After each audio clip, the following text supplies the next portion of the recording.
মেনচুৰেশ্যন অৰ্থাৎ পৰিমিতিৰ আজি কেইটামান কুৱেশ্যন আমি চন্দ্ৰ প্ৰকাশৰ পৰা বহু কুৱেশ্যন লৈ আমি এই ভিডিঅ'টোত সলভ কৰিম। তো প্ৰথম কুৱেশ্যনটো হৈছে এটা বৰ্গৰ পৰিসীমা 50 মিটাৰ, বৰ্গটোৰ এটা বাহুৰ দিশ নিৰ্ণয় কৰিব লাগে। তো আপোনালোকে নিশ্চয় জানে বৰ্গৰ 4টা বাহুৰ মাপ কিমান হয়, সমান হয়। যদি এটা বাহুৰ মাপ a ধৰা হয়, 4টা বাহুৰ মাপ কিমান হ'ব, a হৈ যাব। 4টা বাহুৰ মাপ কি হৈ যাব, a হৈ যাব। এটা a হৈ যাব। তো ইয়াৰ আমাৰ কি আছে, পৰিসীমা দিছে 50 মিটাৰ। 4a কিমান দি আছে, 50 মিটাৰ। তো এইটো পূৰণ হৈ আছে, পূৰণ হৈ থাকিলে ইফালে কি হৈ যাব, ইফালে আহিলে কি হৈ যাব, ডিভাইড হৈ যায়, অৰ্থাৎ ভাগ হৈ যায়। তো ইয়াত ভাগ কৰিলে 4 দি ভাগ কৰিলে আমি কিমান পাই যাওঁ, 12.5 পাম। অৰ্থাৎ এটা বাহুৰ মাপ কিমান হ'ব, 12.5 হ'ব। তো ইয়াৰ অপশ্যন বি নাম্বাৰ অপশ্যনটো ৰাইট হ'ব। তো আহিছোঁ 2 নম্বৰ কুৱেশ্যনটোলৈ। তো 28 চেণ্টিমিটাৰ পৰিসীমা বৈশিষ্ট্য সামুদ্ৰিক এটাৰ বাহুৰ দিশ দিয়া আছে 8 চেণ্টিমিটাৰ, বাকী বাহুকেইটাৰ দিশ নিৰ্ণয় কৰিব লাগে। তো আপোনালোকে নিশ্চয় জানে সামুদ্ৰিক এটাৰ বিপৰীত বাহুকেইডাল কি হয়, সমান হয়। বিপৰীত বাহুকেইডাল সমান হয়। এইটো আমাৰ এটা কি দি আছে, এটা বাহুৰ মাপ দি আছে। এটা বাহুৰ মাপ দি আছে, তেনেহ'লে আমি কি এইটো যদি 8 দি আছে, নিশ্চয় এইটো বাহুৰ মাপ কিমান হ'ব, 8 হ'ব।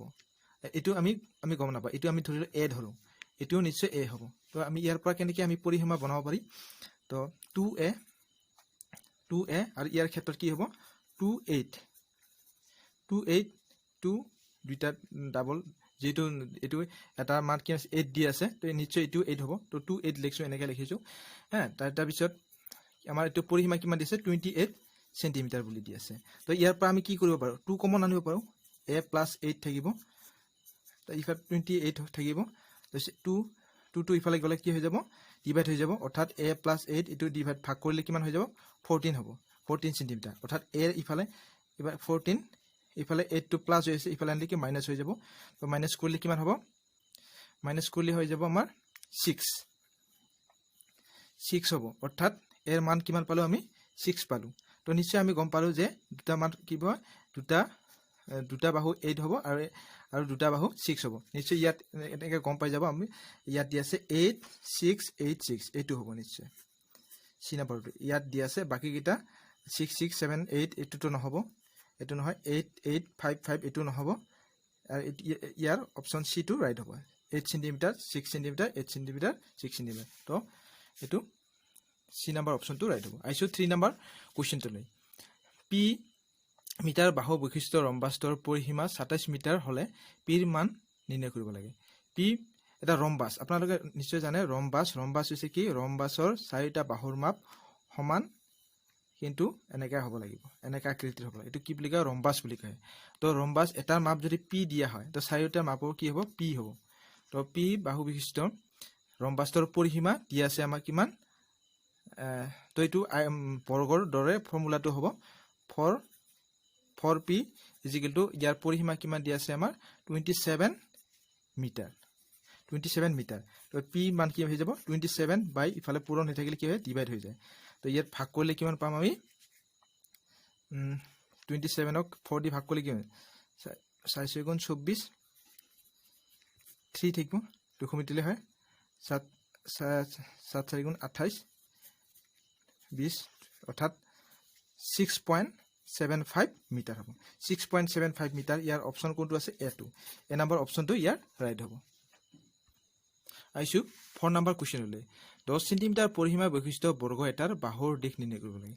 10 চেণ্টিমিটাৰ, তো এইটো চেম কি হয়, বৰ্গৰ পৰিসীমা আপোনালোকে নিশ্চয় জানে 4a হৈছে বৰ্গৰ পৰিসীমাৰ ফৰ্মুলা।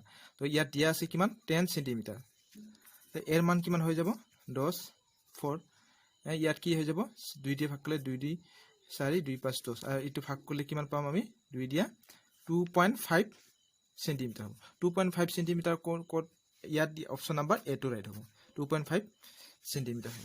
আহিছোঁ 5 নম্বৰ কুৱেশ্যনলৈ। এখন আয়তাকাৰ পথাৰৰ দিশ দিয়া আছে আমাৰ 80 মিটাৰ আৰু প্ৰস্থ দিয়া আছে 60 মিটাৰ।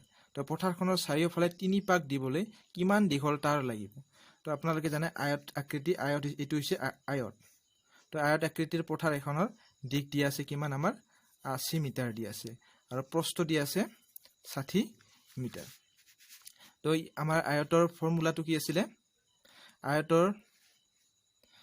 আয়তৰ পৰিসীমাৰ ফৰ্মুলাটো হ'ল কি, 2 × দৈৰ্ঘ্য যোগ প্ৰস্থ এইটো হৈছে আয়তৰ ফৰ্মুলা আৰু ইয়াত দিয়া আছে আমাৰ কিমান এইটো ইয়াৰ পৰা আমি কি ওলাব লাগিব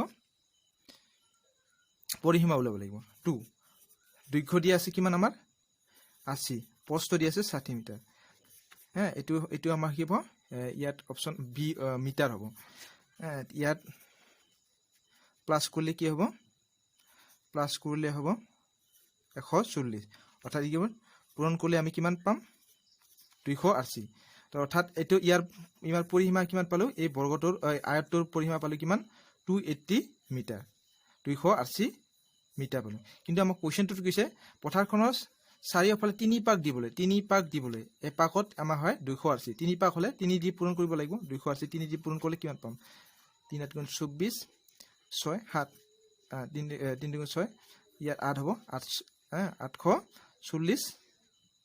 840 মিটাৰ হ'ব ইয়াত অপচন নাম্বাৰ এ2 ৰাইট হ'ব 840 মিটাৰ আইছো 6 নম্বৰ কোৱেশ্চনলৈ এটা সামুদ্ৰিকৰ ভূমি 12 সেন্টিমিটাৰ আৰু উন্নতি